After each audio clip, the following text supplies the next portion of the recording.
Hello and welcome to Learning Music with Pat. Now I have in my hand a Moroccan end-blown flute, and I'm going to show you some close-up shots with the help of my director here, and you can see where the labium is. Now in most recorders the labium is in front.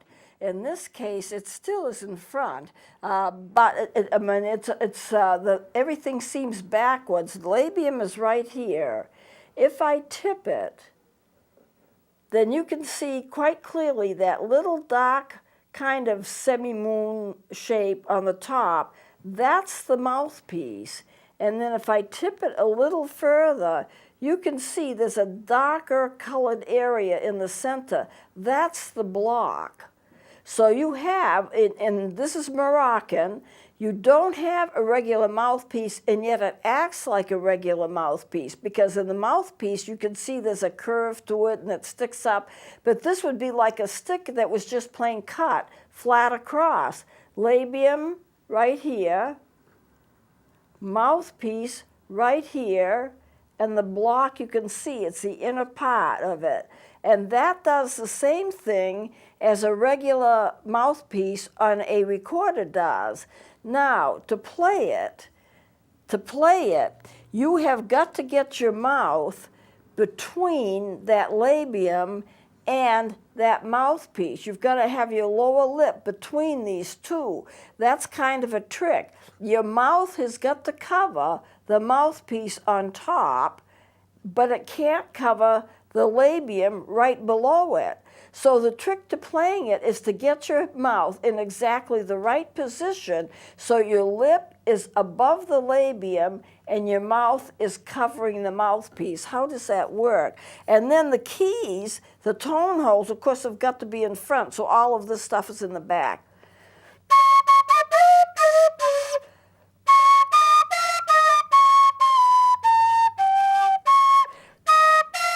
I don't think I can do any octave work on it. You can't really do an octave on it because it'll just squeal. But you see, you're handicapped by the fact that everything is right below your mouth that normally wouldn't be anywhere as close to your mouth if you're playing a regular recorder. So it looks like a stick in a way. It looks like a little tube, and it's been cut off at the top. Now last segment, or maybe it was 2 segments ago, I showed you another end-blown flute that came from a Caribbean country. I wasn't sure what country that it came from. But this is Moroccan, and this is really nice. It's all hand-painted. It's bamboo. It's all hand-painted. It's all decorated, and it has various symbols of the country on it. I'm just going to turn it around. Very unusual instrument, but a very nice instrument. You can see the tone holes. And then when you get to the top, you don't see anything. Normally, the labium would be here, and the mouthpiece would be on top, but that's not the way it is with these end-blown flutes. You have to get used to playing them because it's completely different in a way than you do with a recorder. With a regular recorder, and I'll take this one, here's your mouthpiece. It's very obviously a mouthpiece, and then that little place where you blow in is right here where my finger was. You can see very clearly, I think, that, and the block is right here, set in so that it's perfectly matched. You can't even feel a difference. Mouthpiece, that's the fipple, what's called the fipple, and this is the block right here, and it sets in perfectly aligned, and then you don't get your labium is toward the front where the air comes out, where the tone holes are.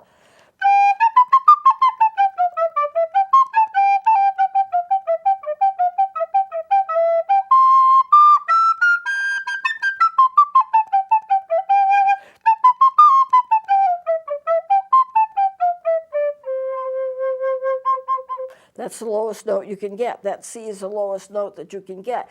Now, you wouldn't be able to do that with this Moroccan instrument in the way that I can do it because of the way that the mouth positions. Once again, labium is right here. And when you look at the front of it, you know, you do get the tone holes, but normally the labium would be right here. And so you have to position your mouth between that labium and the mouthpiece on top, which you do have to cover. You cover that with the top, with your top lip, and on the bottom, you make sure that your bottom lip does not go below this very narrow space because it cannot cover the labium.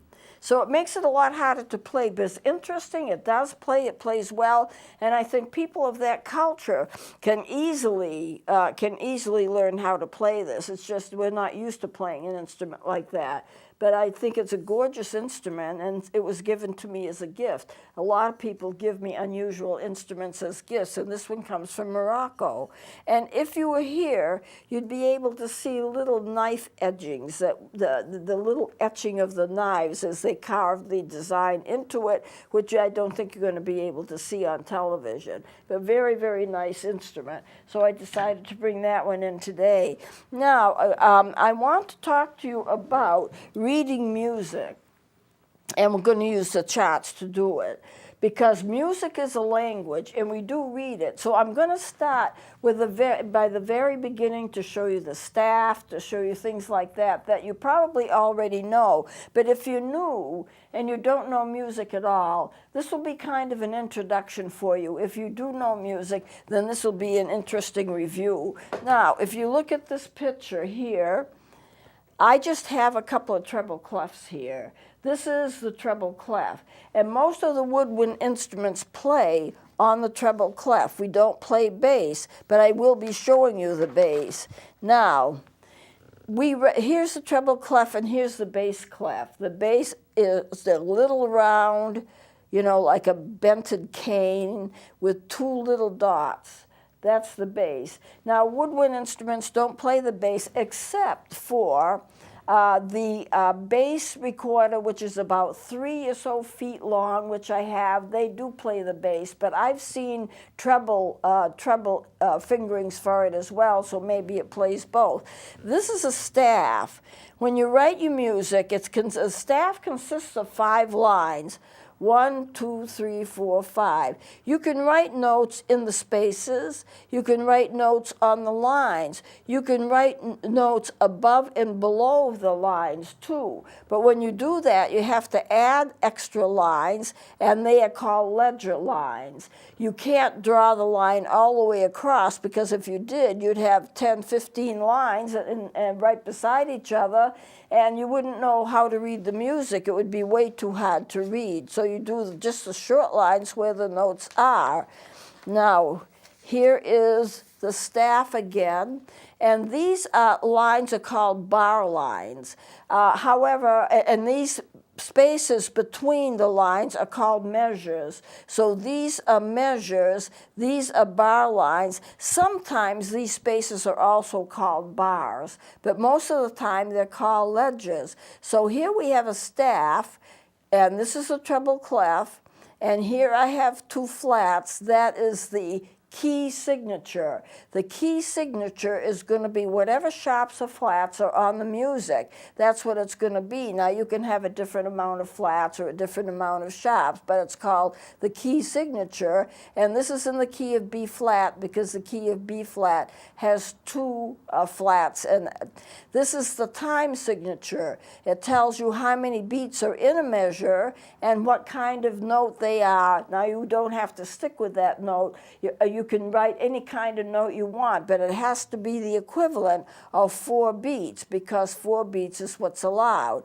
This is a rest, and it's a 2-beat rest. So if you're playing music, you would rest for 2 beats and not play anything. And here's a half note. That's also 2 beats. So you get the equivalent to 4 beats to the measure. Or I could write 4 quarter notes. It would work. I could write any other kind of note. I could write 4 rest beats, single rest beats, and it would work. Or I could write 8 eighth notes. The whole thing works as long as you have it as the equivalent of 4 beats to the measure. So, I mean, I know this is very elementary, but if you don't know music, you have to learn this.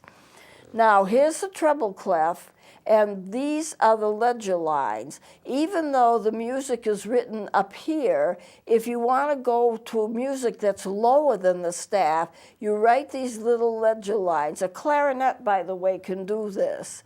Here, so you go D, C, B, A, G, F, and it goes down to E. So that's what it is. Now, if you want to write notes above, you can put all the notes that you want, but it has to be with the ledger lines. Normally, when you write the notes, you extend the line down here. I did extend these lines here, but I didn't do it here. I just want to see you. I just want you to see. This is C, the highest C that the flute can get.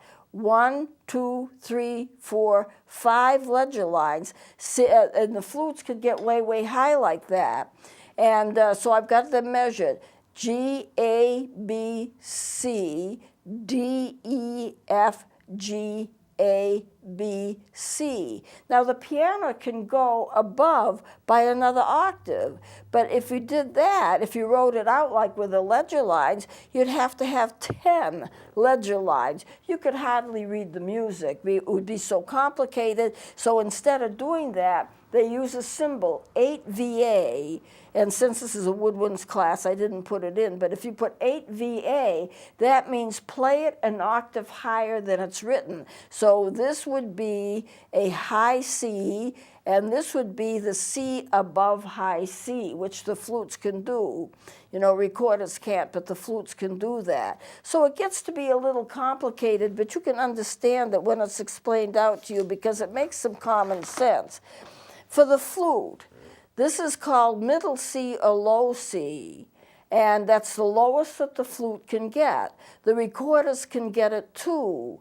And this is the high C, and I did put the stem in there, and there's 1, 2, 3, 4, 5. That's the high C. That's as high as the flute can go. And imagine the piano playing a whole octave above that. Now, if you're dealing with a saxophone, the saxophone can get down to B flat.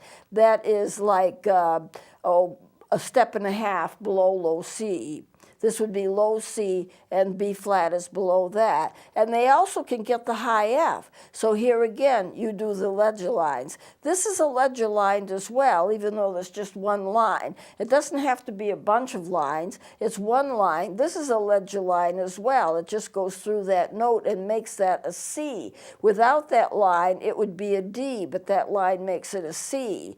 Now, the clarinet can go from the low F to the high F. This high F here is the same as this high F. So the clarinet has a large range of notes that it can play. I do play all those instruments, by the way, so that's one reason I can talk to you about them.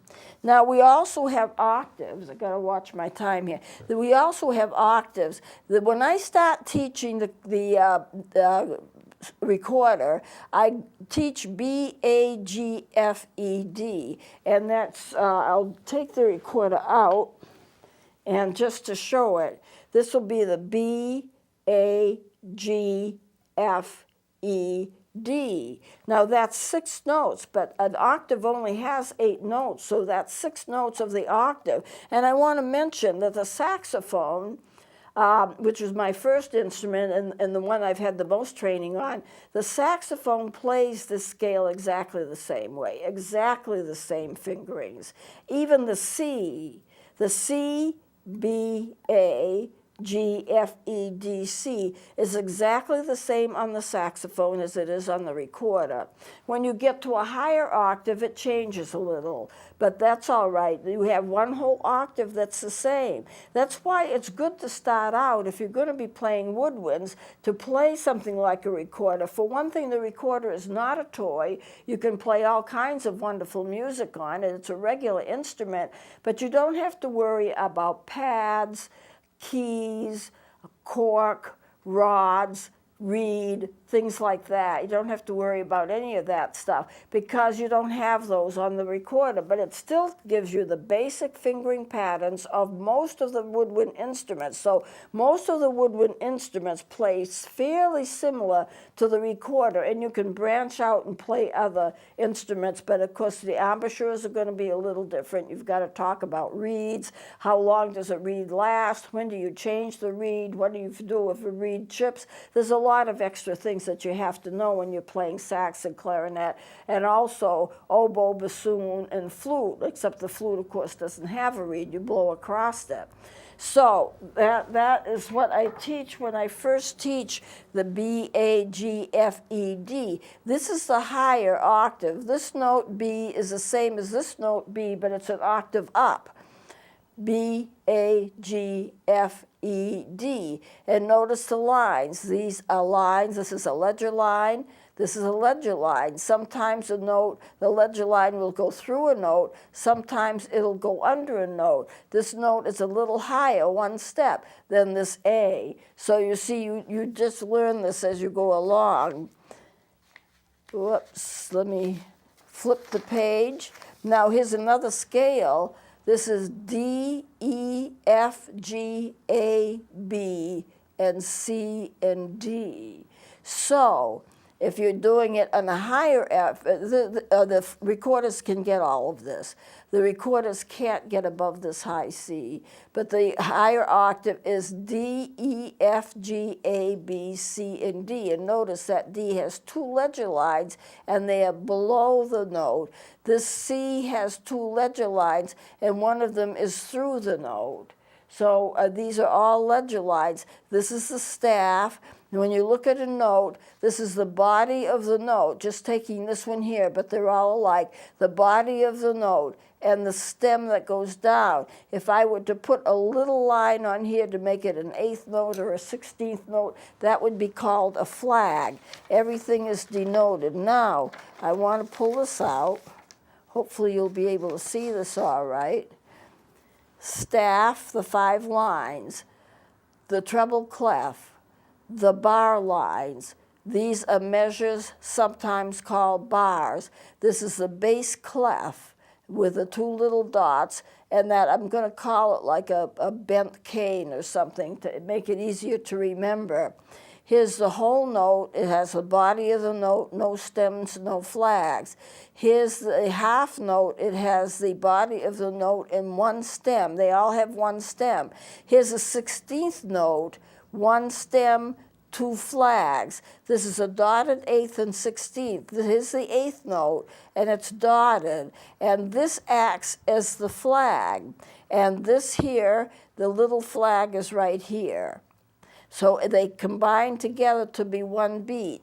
And here you have an 8th note, 1 body, 1 stem, and that 1 line becomes a flag. That's an 8th note. This is 2 flags, so it's a 16th note, twice as fast. And this is the way that the music is written.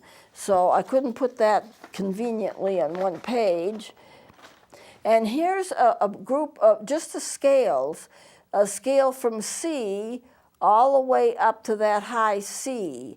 And here I want you to notice this half note is that middle C. It's low C to the instruments that play, the woodwind instruments that play, because many of them don't go below that. But then it goes all the way up, and this would be the high C right here with 2 ledger lines. But then you keep on going, and you get into the bass clef. All of the notes from the middle C up are going to be in the treble clef. All of the notes, when you get to start from the middle C that go down, that's all bass clef. And so you need to see, and of course the piano will play both of these and play both of these together. But I want you to see that music just doesn't stop and start with these. There's plenty of music below it. That would be the bass clef, and you would get other instruments playing it, not the woodwinds, but a lot of the brass. I'm not sure about the French horn, but they're like the sousaphone, the sarrusophone, and so forth. They all play bass clef. Now I'm going to skip this one. Oh, this is, no, I won't skip it. It's a chromatic scale. It shows your sharps and your flats. You start with a middle C. I didn't put stems on them because I want you to see the sharps and the flat markings. C, C sharp, D, D sharp, E, F, F sharp, G, G sharp, A sharp, B, C sharp, D, D sharp, E, F, and F sharp. That's a chromatic scale. It goes up to the whole scale on half a steps. Now, when you go down, you're flatting everything. When you go up, you're sharp. When you flat is 1/2 step below or 1/2 step down. A sharp is 1/2 step above. So C, B, B flat, A flat, G, G flat, F, E flat, D, D flat, C, B, B flat, A flat, G, G flat, F, and E. So you get notes that are above and notes that are below. And here you have the ledger lines, and you get the ledger lines up here because this goes from here, G, G sharp, A sharp, B, and C. So that's the way that it goes. And if I had a piano here, I could easily show you that. And sometimes I do bring in piano music to show.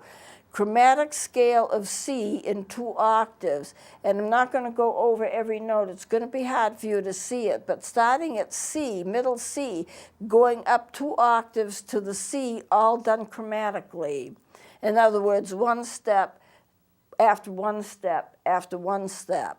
And then and the sharps are there as well. And then going down in flat, starting with C, B, B flat, all the way down. Okay, so the chromatic scale goes up and down either by flats or sharps, depending upon whether you're going up or whether you're going down. A regular scale is called a diatonic scale. A diatonic scale is when you just go up by 1 step, down by 1 step. But you're not doing half steps. In the chromatic scale, you're doing half steps. But in the diatonic scale, no sharps and flats. You're just doing regular notes. And so this is kind of a quick review. And then I just wrote out. This is not a real song, but I wrote it as if it was a real song. So your staff is right here. Your treble clef is right here. It doesn't have to be written on every line, although in some music it is written on every line, but it really doesn't have to be. And here is your time signature, 3/4, so there are 3 beats to the measure, and the type of note would be the quarter note, although you can write other notes as long as it's equivalent to the quarter note. And then your key signature is this F sharp, and that's in the key of G. And these are the bar lines, and these are the measures. This is an accidental. Well, this is not an accidental, but this is. Whenever you want to change the key signature and you want to play a sharp where a sharp normally wouldn't be, or you want to add a sharp or add a flat or something, you added that by making the little symbol before it. This is written in the key of G, which has 1 sharp. I sharp this just basically as a reminder. It's not truly an accidental because it's already in the key signature. This is an F, but it's an F natural, so this is a symbol for a natural. If I want that to change from a sharp to a natural, I use that symbol. That becomes an accidental because it's not in the key signature. Now, this is a sharp, and this does become an accidental because if you write an accidental, that goes for the rest of the measure. But I want to change back to the original, so I have to put this little sharp sign in, and you play that sharp, and even though it's in the key signature as being sharp, it's considered to be an accidental. So I'm going to close it here, and we're going to go and do more of this next time because I want to go show you a lot about reading music. So we'll close it here, and I'll finish with it next time. Please join me then.